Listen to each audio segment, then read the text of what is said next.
നമുക്ക് no your numbers എന്ന് പറയുമ്പോൾ നമുക്ക് നമ്മുടെ പ്രഷർ അറിയണം, നമുക്ക് ഷുഗർ അറിയണം, നമുക്ക് കൊളസ്ട്രോൾ അറിയണം. അപ്പോൾ നമുക്ക് ഷുഗറിൻ്റെ അളവ് ടെസ്റ്റ് ഉണ്ട്, പ്രഷറിൻ്റെ ടെസ്റ്റ് ഉണ്ട്, ഇതുണ്ട്. പിന്നെ നമുക്ക് ബേസിക്കലി സ്ട്രക്ചറലി ഹാർട്ടിന് എന്തെങ്കിലും പ്രോബ്ലം ഉണ്ടെന്ന് പറയാൻ വേണ്ടിയാണ് എക്കോ ടെസ്റ്റ് ചെയ്യുന്നത്. ഇലക്ട്രിക്കൽ അബ്നോർമാലിറ്റീസ് ഉണ്ടെന്ന് പറയുമ്പോൾ ഈസി ടെസ്റ്റ് ചെയ്യും. പിന്നെ നമുക്ക് വേറെ ഇപ്പോഴത്തെ കാലഘട്ടത്തിൽ വേറെ കുറേ കാര്യങ്ങളുണ്ട്. അതായത് ഇപ്പം നമുക്ക് യങ്സ്റ്റേഴ്സ്, നമുക്ക് ഫാമിലിയിൽ നല്ലൊരു ക്ലോസ് റിലേറ്റീവിന് ഹാർട്ട് അറ്റാക്ക് കൊണ്ടുവന്നിരിക്കട്ടെ, ഇപ്പോൾ പുതിയ ടെസ്റ്റുകളൊക്കെ ഉണ്ട്.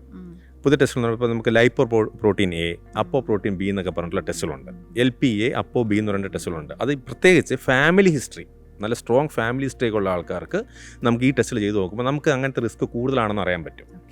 പിന്നെ ഇനി ഒരു 40 വയസ്സൊക്കെ ആയി കഴിയുമ്പോൾ നമുക്ക് ഇപ്പോഴത്തെ കാലഘട്ടത്തിൽ നമുക്ക് അടുത്ത 10 വർഷത്തേക്ക് നമുക്ക് ഹാർട്ട് അറ്റാക്ക് വരാനുള്ള റിസ്ക് അല്ലെങ്കിൽ സ്ട്രോക്ക് വരാനുള്ള റിസ്ക് എത്രയാണെന്ന് കണക്ക് കൂട്ടാനുള്ള ആൽഗോരിതംസും റിസ്ക് സ്കോഴ്സൊക്കെ ഉണ്ട്.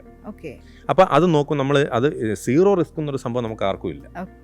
നമ്മൾ ഒന്നുമില്ല ലോ റിസ്കിലാണോ അല്ലെങ്കിൽ ഹൈ റിസ്കിലാണോ, അങ്ങനത്തെ കാര്യങ്ങൾ അറിയാൻ പറ്റും. അപ്പോൾ അങ്ങനെ നോക്കുമ്പോൾ നമ്മളൊരു ഇൻ്റർമീഡിയറ്റ് റിസ്ക് അല്ലെങ്കിൽ ഹൈ റിസ്ക് ആണെന്നിരിക്കട്ടെ, ഡെഫിനറ്റ്ലി നമ്മൾ നമ്മുടെ കാര്യങ്ങൾ മോഡിഫൈ ചെയ്യണം. ഷുഗർ കൂടുതലുണ്ടോ കുറയ്ക്കണം, കൊളസ്ട്രോൾ കൂടുതലുണ്ടോ കുറയ്ക്കണം, സ്ട്രെസ് ഉണ്ടോ കുറയ്ക്കാൻ നോക്കണം, സെഡൻഡറി ആണോ എക്സസൈസ് തുടങ്ങണം. അങ്ങനത്തെ ഇതാണ് ഇമ്പോർട്ടൻറ്റ്. അത് ഇങ്ങനെ ജീവിതത്തിൽ മാറ്റണം.